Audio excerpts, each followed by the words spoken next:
Hello everybody and welcome to the pilot episode of my new series, How to Pick Out Fruits and Vegetables from the Store and then Bring Home and Cut Them Up. Today we're going to cover the #1 viewer request.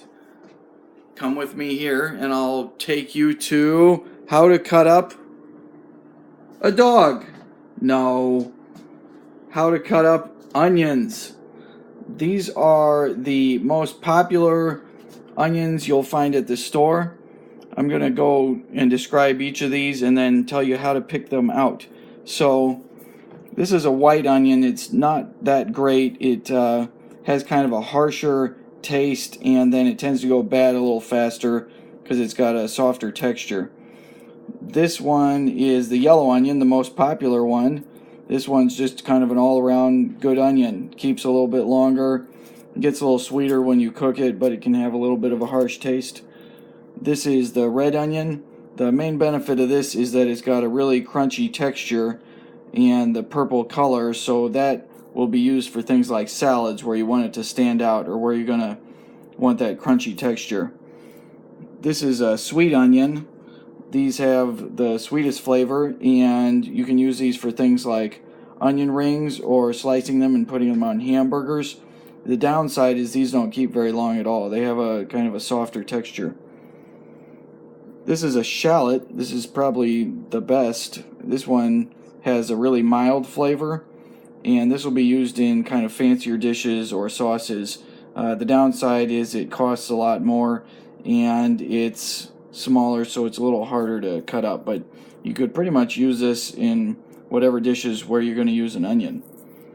So today, and then how to pick it out. So what you want to look for is one that's dense, meaning it has more water in it, and that will also make it more firm. So if you press on it, this one you can see is not really giving it all.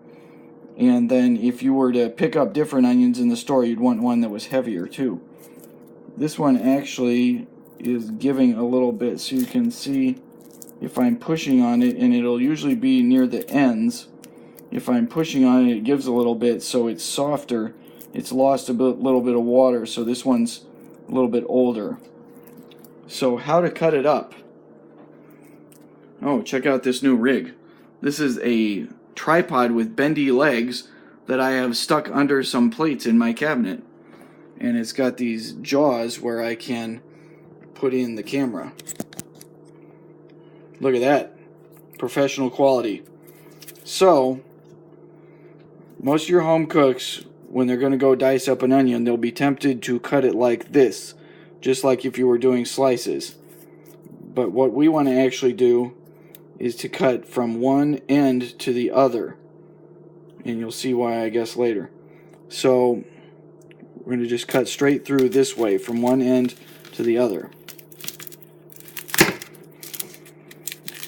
And then, next thing you want to do, we're going to leave the root end on to hold it together, and we're going to cut off this end here, opposite the root end. And what this will allow us to do is to peel off the outside skin.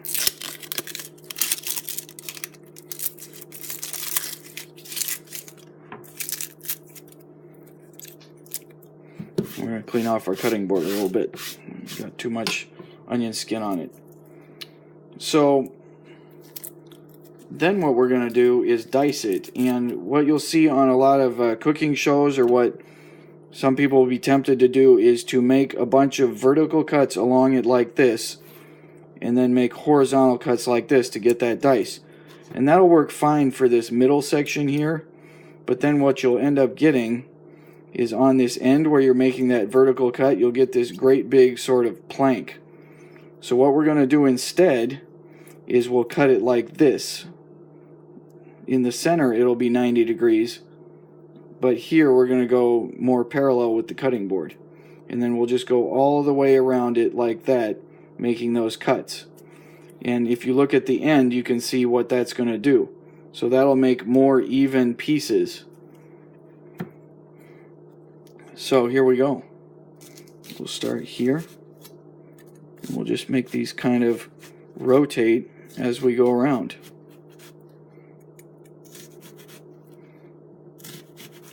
By the time we get to the center, we should be vertical.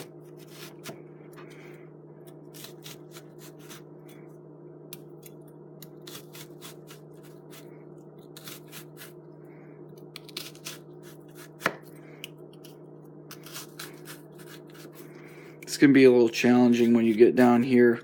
The onion's going to be a little loosey-goosey. But now that we've got all those, now we can finally make the nice dice. See, because we went all the way around the end, all these are coming off nicely. We're not going to have a big square piece on the end there.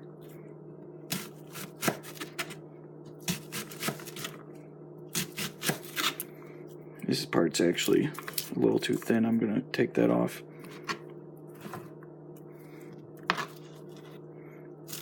Whoops. That was a blooper, fellas.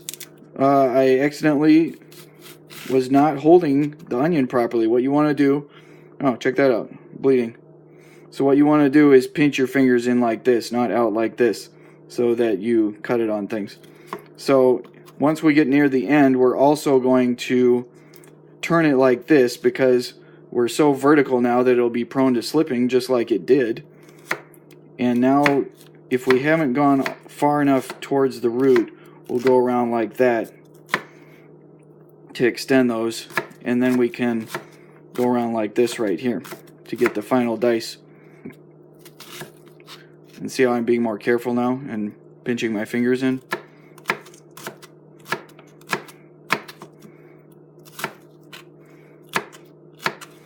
And there you have it. A diced onion. There's no need to run the knife through here. All these pieces should be even sizes. And if you've, learned from my mistakes, then you won't be bleeding at the end of this. But that's all. If you got any other fruit or vegetable requests you want to see, let me know. Thanks a lot.